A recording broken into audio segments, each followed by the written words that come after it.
Hello, it's me. Today I'm going to show you how I made this cute cottagecore raccoon.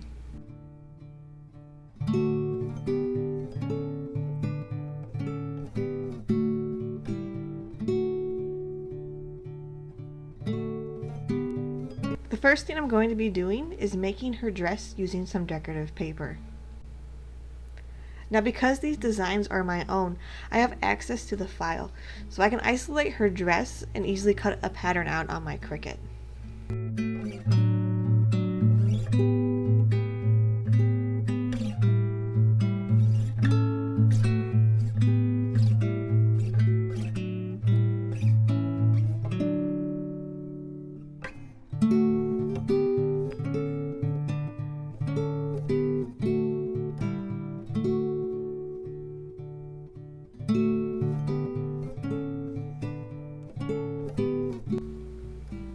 Now I know nobody else will be able to do this, so the best workaround would be to make a mock-up piece and then use that on top of your decorative paper that you want, and then just trace the outside of your piece. You can then just cut it out by hand. It doesn't need to be perfectly cut, it just needs to fit in the spots where you want your design paper to show through.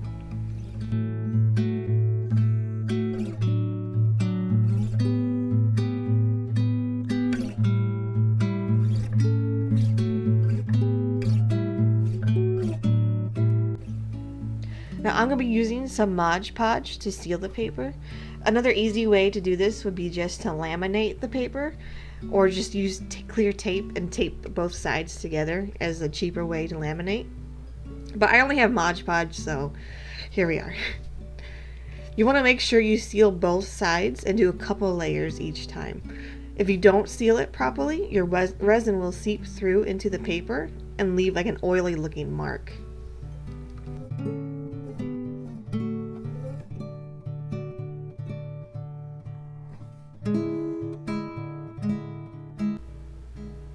Once the Mod Podge is dry to the touch, I like to lay a flat object on top of it just to prevent the paper from curling and warping as it's drying. I'm using a small cutting mat, but books or like a coaster would work too.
Now I'm going to be filling in parts of the mold with some colored UV resin.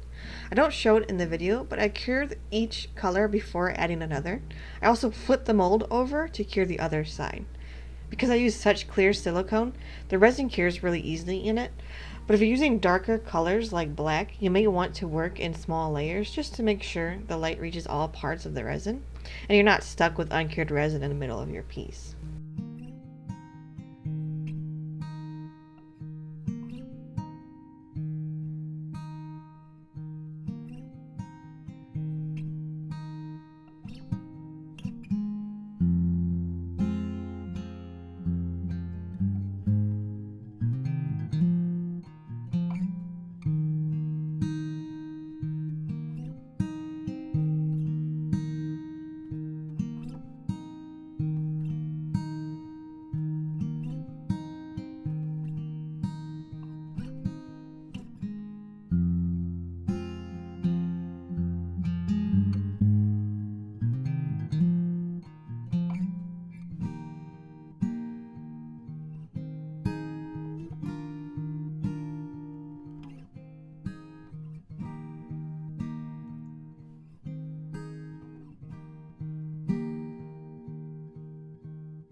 Now what I like to do before I add the paper to the mold is to add a thin layer of resin.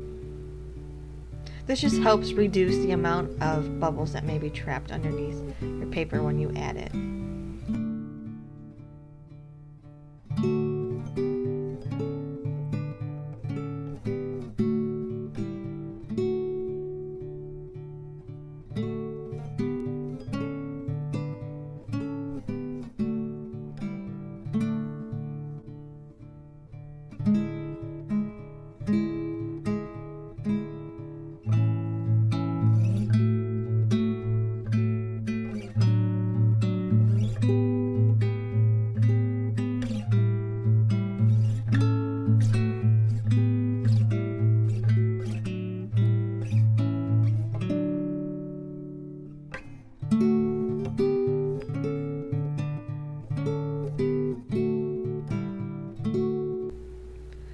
You want to make sure you press your paper down as you add it to the mold.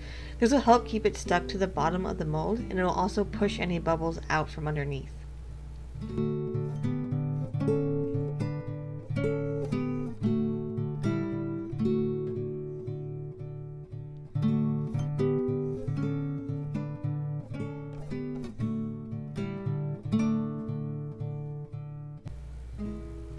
Once I have the paper aligned to where I want it to sit, I then pour the rest of the resin on top of it.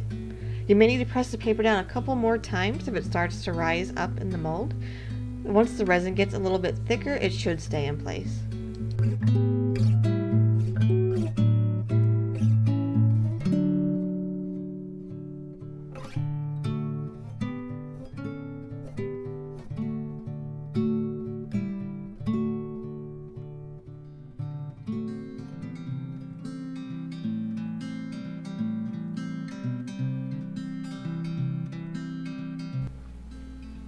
She's still looking a little bit crazy here, but once you fill the etchings in, it all comes together.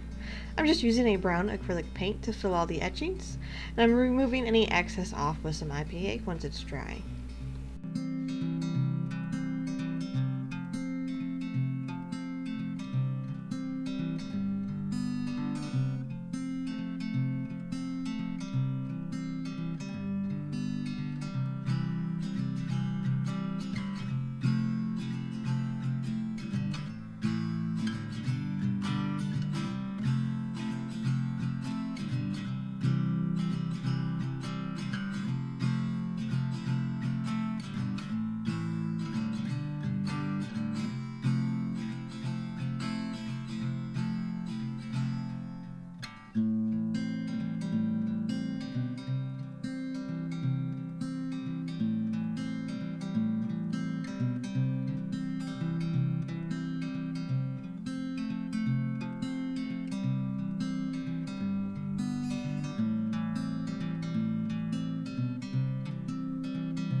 And here she is.